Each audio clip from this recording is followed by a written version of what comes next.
Needing to change the hub bearing out on your 95-96 S10 Blazer, 4-wheel drive? Find out how.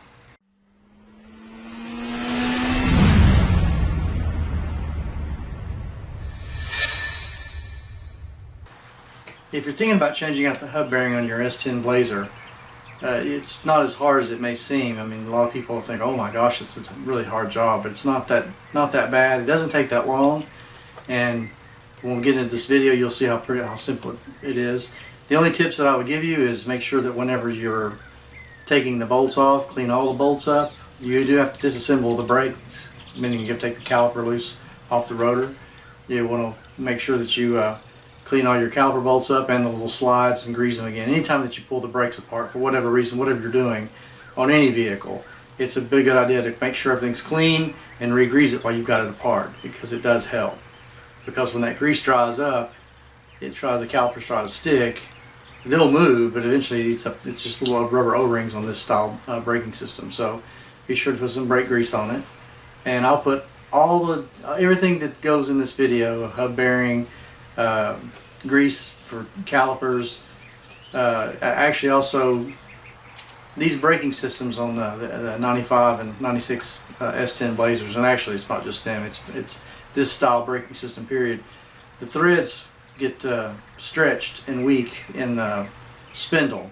This one doesn't have like a caliper bracket that bolts onto the spindle. The spindle is part of the caliper bracket, and the only way you can fix it is to put what they call a helicoil in it.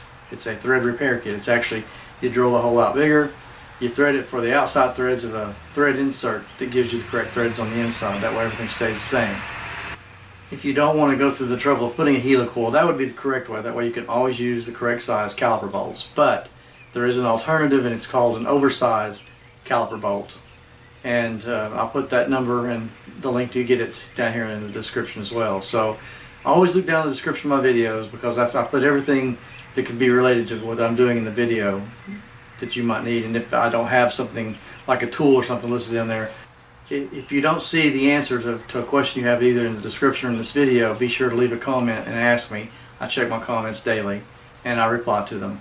Also, I have a website. Be sure to contact me through there. There we can swap pictures and stuff, and if you need to show me something, and I don't charge for anything like that.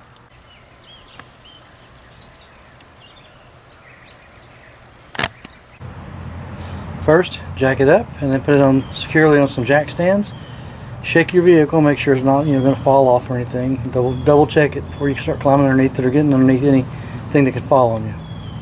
You're going to have to take off this big nut right here. It's a 36mm, and if you don't have an impact gun, then what I would highly recommend is, if you have somebody that can hold the brakes, you might be able to break it free, or you could put a bar, wedge one in the studs there against the ground and break it free.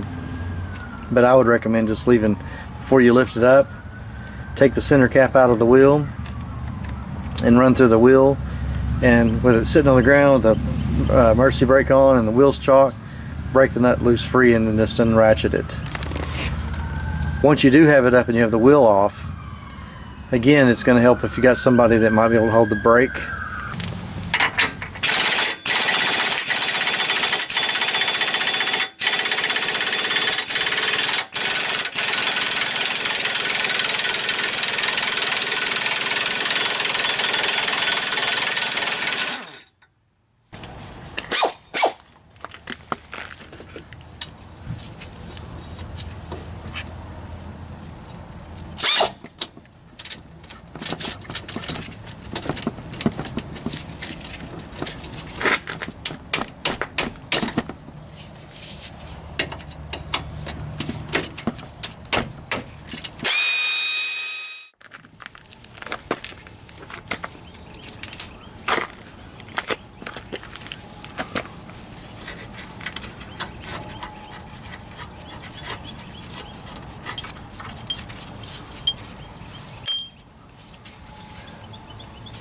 To get this to release, you can just kind of pull it towards the rotor.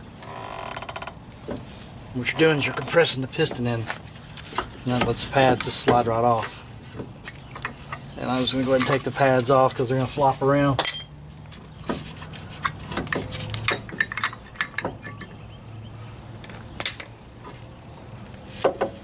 can set it down easy for now.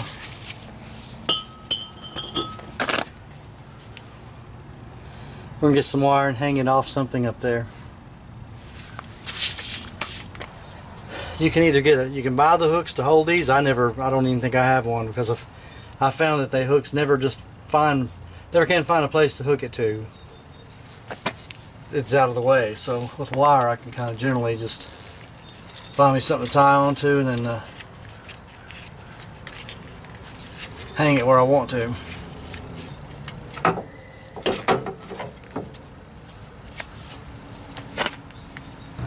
In order to get this hub off, the bolts are on the back side. So in order to get it off, we're going to take the upper ball joint loose. I'm going to show you how you just bang on the side and pop it loose. They do make a ball joint separator tool, but the bad thing about that is it can always get into the rubber boot and tear it. So I never use them if I don't have to. I mean, there's been times I've had to, but so we'll take that loose. We'll let the spindle pop out, give it some maneuverability, and we can get to all 3 bolts and remove this hub bearing. Okay, we're just gonna, I don't think you need to actually see this. I'm just going to take that cotter pin out, and that's right there is a 3/4, and unscrew it.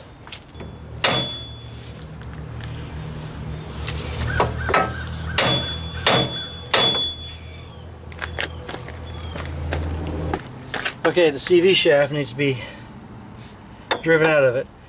Either use a brass hammer, put you a block of wood in between this, or put the nut back on it. Do not beat on this shaft unless you're just going to plan on throwing it away.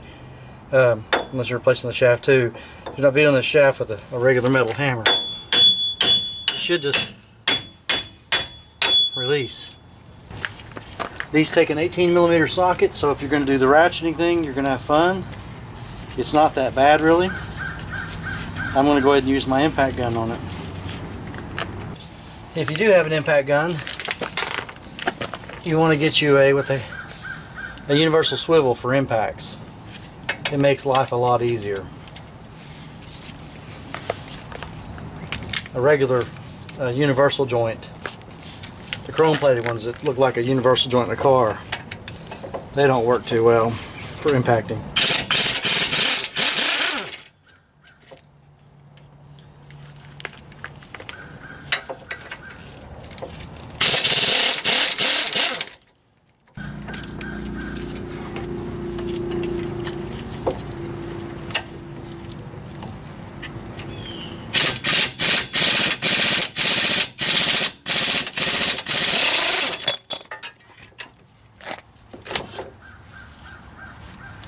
These will need to be wire brushed, cleaned up, and put some red thread locker on them before we put them back together.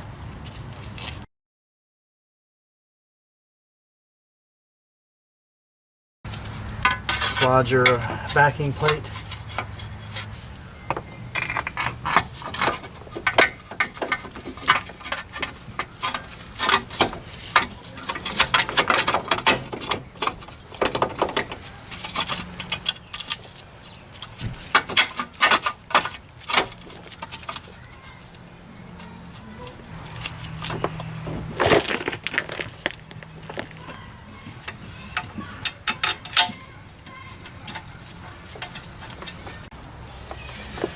Getting it lined up and first started is probably going to be the hardest part of that, and then once it's done,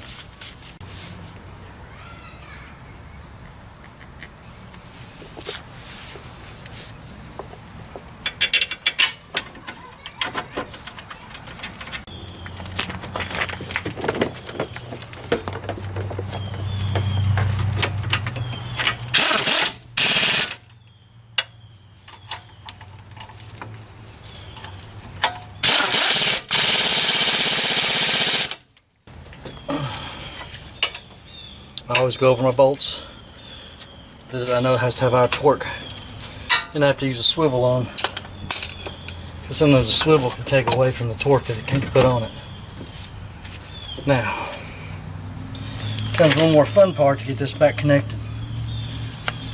So we're going to put a jack up underneath the control arm again and raise it up, but it may since this thing's up on jack stands on the front, it may start tilting it, so I'll have to put a jack on the other side to counterbalance the motion.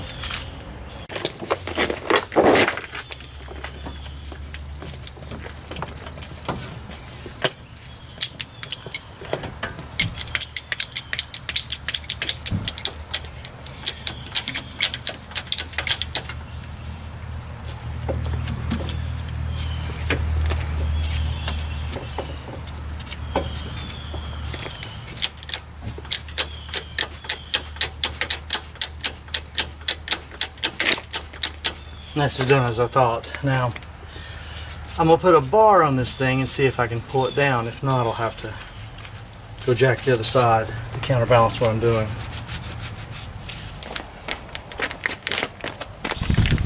Be sure to have your nut on hand so that when you do get it through, if you get it pushed through, you can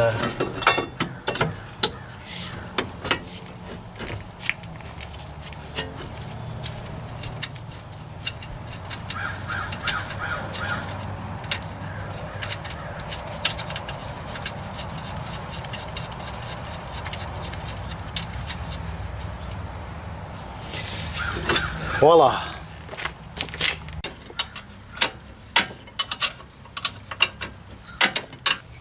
This is how you put a cotter pin on. Once you've slid it through the hole and the big end is actually up into the notch, you put the long end facing downward. You bend it and then pull it back on the underside of the whatever the bolt or whatever or ball joint threads, whatever you're putting the cotter pin in, and then just push up on the other end. The reason why you do this, it makes it a million times easier to get it off if you got to take it back off. I've seen people wrap these things around like a wire or bend both of them upward and twist them and stuff, and then you can't get the thing out.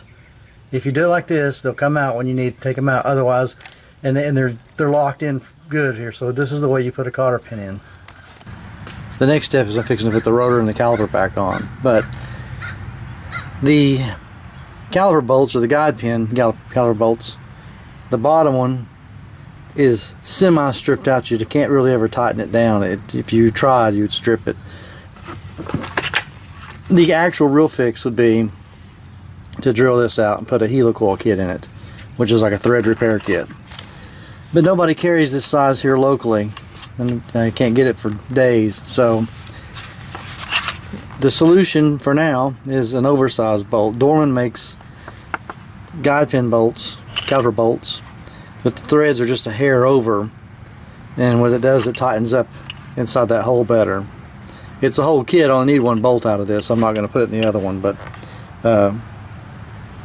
I'll put the link down in the description to get these in case you just happen to have that problem.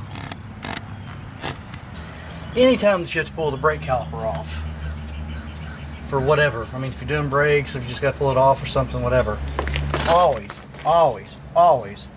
go back and put some caliper grease.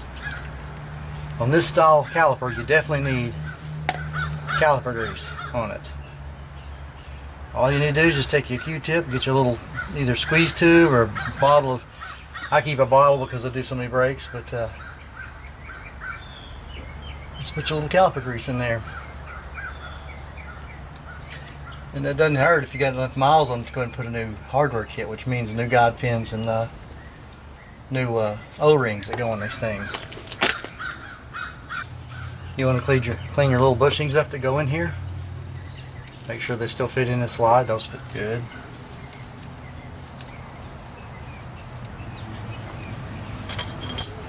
Clean your caliper bolt guide pins up. If you don't have a wire brush, just use something like 220 or 320 sandpaper to kind of run over them, or if you got some emery cloth. Inspect your threads where they do screw into, make sure they don't look like they're boogered up or full of dirt.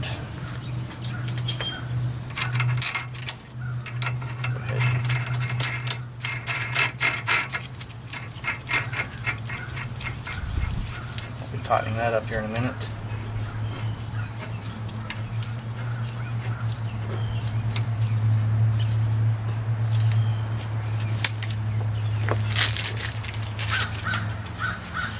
We need to go ahead and compress the piston in a little bit so we can slide it over the rotor. It does not require to be pushed all the way in, just backed off enough a little bit where you can slide the brake pads over top of the rotor.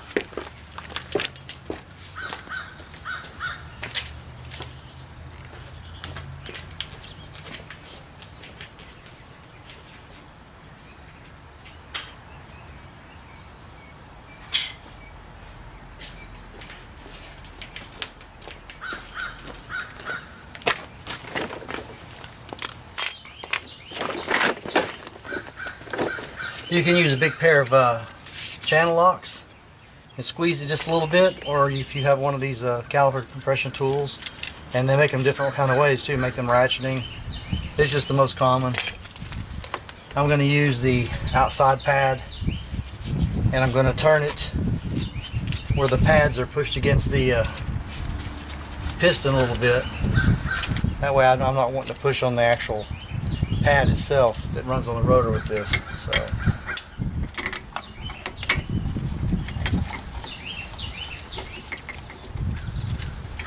And it shouldn't take a lot of force unless there's something wrong with the piston. And like I said, we're only moving it just, 1/16 to, well, probably about 1/8 of an inch.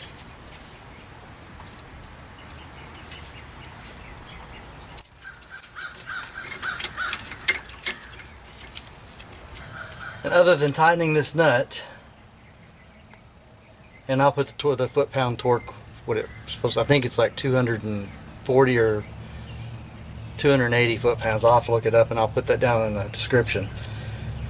Other than tightening this up and putting the cotter pin in it, that's how you put a hub bearing on. Okay, now notice I still have the caliper tied up with the mechanics wire, and you're seeing why the mechanics wire is so much easier than using a hook. Hook's too short. You may need to move that caliper around. You can't do it with the hook. You have to keep trying to rehook it or find a place. Mechanics wire, you can swing it wherever, shorten it, lengthen it, whatever you got to do to it. So the next step is put the rotor on. Ensure that your rotor's got no dirt on it. And here's a tip: when you're doing brakes, put the lug nuts on.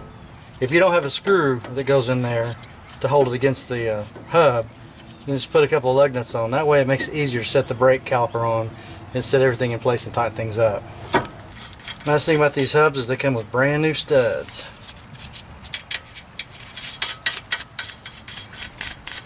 And you don't have to tighten these down with a wrench or anything, just finger tight, and that keeps the rotor in place. Now we're going to put the pads on. I'm going to take my mechanics wire off. Brake hose is causing some problems, but there we go.